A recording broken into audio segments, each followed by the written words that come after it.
Hello and welcome back to another GiantSlayerTV Synergies tier list video. Today our analysts will be ranking each synergy from S all the way down to the C tier for patch 1120. As always, this list is about viability and consistency more so than power, as every synergy can be useful in the right situation. That said, the meta is currently split between those looking to have fun and those trying to play standard. If anything, this is one of the most diverse metas we've seen because really every synergy is viable, just depends on the situation. With that, let's go ahead and get started. But before we begin, please don't forget to click the links in our description. Give your support to everyone who helped make this video happen. We host many TFT tournaments with plenty of exciting content to come, so be sure to also follow our GiantSlayerTV social media pages. Alright, let's get back to the video. Starting off our tier list, we have the synergies in the S tier, which consists of Draconic, Cruel, Revenant, Ironclad, and Mystic. While there's no outright dominant synergy in the meta, these traits in the S tier are certainly some of the best and are often part of late game boards. At the top of S tier, we have none other than Draconic. This may be the first time for set 5 that Draconic has outright taken over the meta. There were a few times in the past, particularly when set 3 punched his way to the top of the meta, but overall Draconic has always been more or less a fringe synergy. But with patch 1120, they buffed quite a few of the drop chances of Draconic. Naturally, that meant players want to use the synergy to the point where the meta is now all about hitting Draconic early and high-rolling it to victory. Is it the strongest? Heck no! But it is the most fun synergy of set 5. That earns it a spot at the top of the tier list purely because of how common it is in the meta. Teemo or Cruel continues to terrorize the late game with his demon mushrooms that slow attack speed of enemies hit by 50%.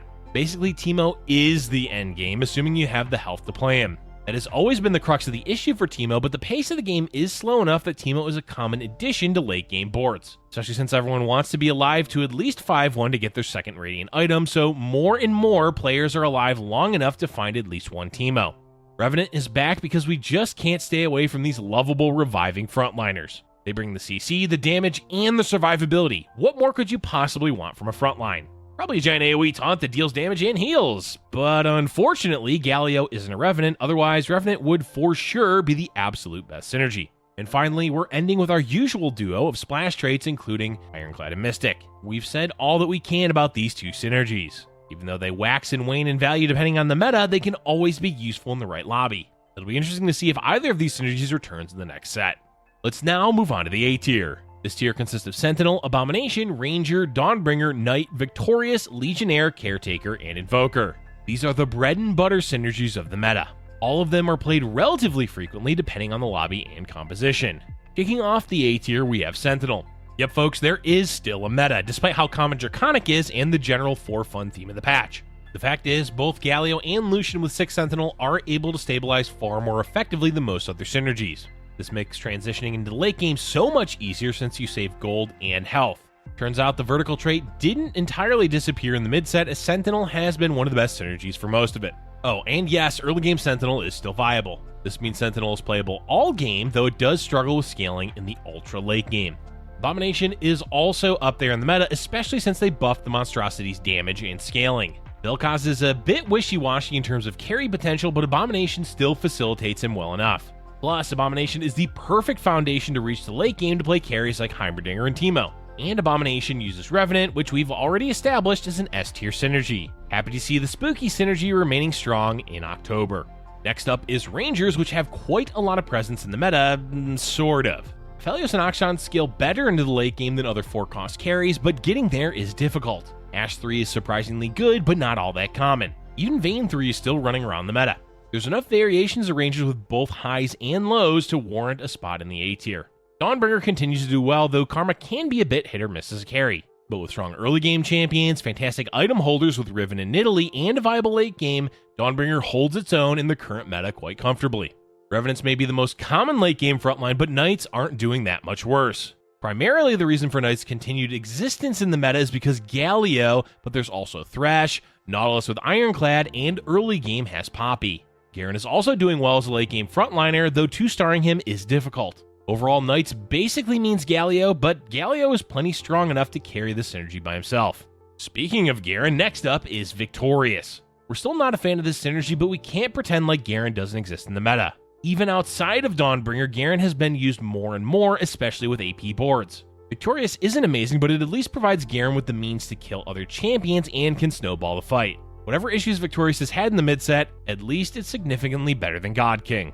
Legionnaire has fallen down a bit in the meta as Yasuo, while viable, isn't quite up there with the rest of the meta carries. More or less, he's been relegated to the mid-game alongside of Riven, but there's still plenty of early and mid-game boards that utilize Legionnaire, plus Draven is a viable option as a 4-cost carry. Not quite as popular of a synergy as it was last patch, but still strong enough to remain in the A tier. Caretaker, or Heimerdinger, has made a comeback into the meta. Part of that is due to the buffs he's received, as well as Draconic being commonplace in the meta. Abomination and Draconic means Heimerdinger is a natural late-game pivot. The meta is also heavily favored towards the late game, which is overall good for Heimer.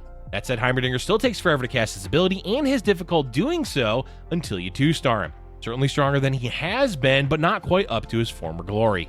And our final A-tier synergy is Invoker. Invoker has been a classic splash trait for set 5, and while it hasn't always been doing amazing, it's always at least somewhat useful. And that describes it fairly well for the current meta, though it certainly gets more value later on in the game when players hit champions like Heimer and Teemo. Let's now move on to the B tier. This tier consists of Hellion, Brawler, Nightbringer, Skirmisher, Spellweaver, Inanimate, Cavalier, and Cannoneer. These are slightly weaker traits in the A tier, but still have a place in the meta. With a few nerfs, Hellion is back down into the B tier where it has been in previous metas.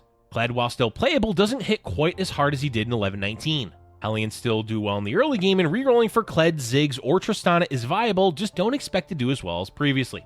Teemo also naturally adds a lot of value to Hellion since he's so common in the late game, often paired alongside of Lulu. All in all, Hellion is a synergy that's still doing well, just not quite up to par with the most common meta traits.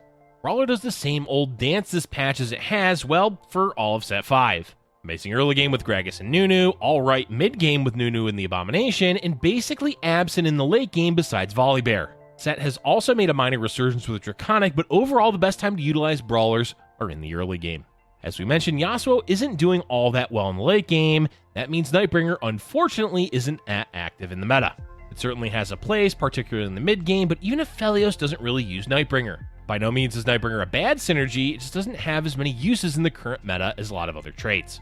We're not entirely sure whether Skirmisher is better or the same, as not much seems to have changed for this synergy, even though it did receive buffs. Jax is still seemingly absent from the meta, though once in a while he is playable. Basically, look to use Skirmishers in stage 2, 3, and 4, not much after that. Spellweaver has taken a bit of a hit in terms of viability, as Vel'Koz is often replaced by champions like Heimer or Teemo. Spellweaver is certainly playable, but when Vel'Koz isn't being used, the synergy itself struggles as Ziggs reroll is quite niche, and Zyra is almost always replaced by Heimerdinger or Vel'Koz. It's also worth noting that the Spellweaver emblem is one of the best emblems in the meta, specifically on champions like Fiddlesticks and Gwen. As we just mentioned Gwen, let's talk about Inanimate. Not a lot has changed for this synergy. Gwen is still amazing in the late game, but Inanimate is lacking for a solo 5-cost trait. At this point, it's unlikely the synergy will be buffed, so all we can say is that don't worry about the value of Inanimate. Gwen is worth running even without any synergies. We've hit a low point for Cavalier, there's just not a whole lot of reason to use the synergy over other frontline traits like Knights or Revenants. Kled was really the glue holding it all together, and with Kled nerfed, Cavaliers basically rely on fringe compositions like Misfortune reroll. That said, Rel still has value in the meta with Ironclad, as well as the fact that her ability is still useful. Just don't rely too much on Cavalier outside of having an emblem to give it to champions like Yasuo or Jax. And lastly, for the B tier, we have Cannoneer. Cannoneer at this point basically means a minor buff to Lucian, but since Lucian is one of the best champions, we can't really say that Cannoneer is useless. It does provide extra damage for him, and as such is useful, which saves it from falling down into the bottom tier. And now we can move into our last tier, the C tier. This tier consists of Forgotten, Assassin, Redeemed, and Renewer. Honestly, no synergy is unplayable, as even the ones in the C tier are useful in niche situations. Forgotten being in C tier may seem odd considering we praised Draven earlier. The fact is, Draven doesn't need Forgotten. At best, a Draven composition will add in one other Forgotten just because splashing in the trait is easy to do. Outside of Draven, when does Forgotten ever get used? Bane 3 is rarely played, as is Misfortune Cavalier. Those are really the only two compositions that Forgotten is a focus, and given how niche those builds are, it means Forgotten is, well, forgotten. As we've said, C-tier synergies aren't terrible or unplayable, they're simply rarely used or part of a niche composition, and Forgotten fits that description to a T. Assassin in C-tier? Yep, there's really no reason to use this composition outside of extremely specific situations where Nocturne 3 falls in your lap. Assassins themselves are plenty useful like Diana and Viego, but Assassin as a synergy is not. Maybe if Chugbug makes a resurgence, we'll see Assassin go up in value, but for now, don't focus on the trait. We recommend just using the champions on their own. Next up is Redeemed, another synergy with niche uses in the meta. Vel'Koz primarily gets played with Abomination, and Kayle is barely viable as a late game carry. That said, the times where Kayle is viable is when Redeemed will shine, and on occasion, Vel'Koz can be played with 6 Redeemed.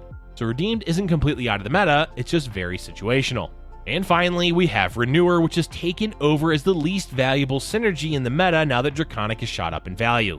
Look, Renew is a composition. Late game for Renewer can be useful with emblems. There's even the rare, very rare composition using Vlad 3. But overall, Renewer just really doesn't bring nearly enough to the table because it's never worth using as a splash synergy, and fitting for Renewer is exceedingly difficult without emblems. Renewer isn't bad, it's just not good in the majority of situations. That's all we have for today's tier list video. What a shocker it is to see Draconic so high on the tier list. That just goes to show where the meta is right now, as everyone is relaxing and waiting for set 6 to come out. That said, there's still plenty of meta synergies that players can use to climb on the ladder, so really there's something for everyone in this patch.